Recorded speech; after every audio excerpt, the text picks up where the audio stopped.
பிரியமானவர்களே, 1 பேதுரு 5ஆம் அதிகாரம் 7ஆம் வசனம் பாருங்க.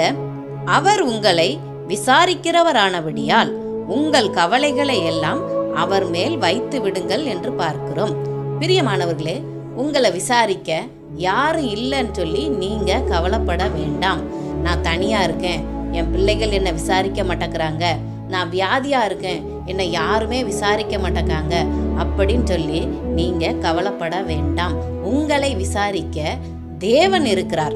அவர் காலைதோறும் உங்களை விசாரிக்கிறவராக இருக்கிறார். நீங்க என்ன பண்ணுங்க, உங்க கவலையெல்லாம் மனுஷர்கிட்ட போய் சொல்லாதீங்க. காலையில எழுந்து ஜெபம் பண்ணி கர்த்தர்கிட்ட உங்க கவலையெல்லாம் சொல்லுங்க. உங்க பாரத்தை எல்லாம் அவர் மேல வைத்து விடுங்க.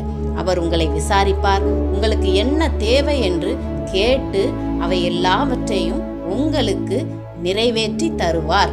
விசுவாசிக்கிறீங்களா? ஆமென்.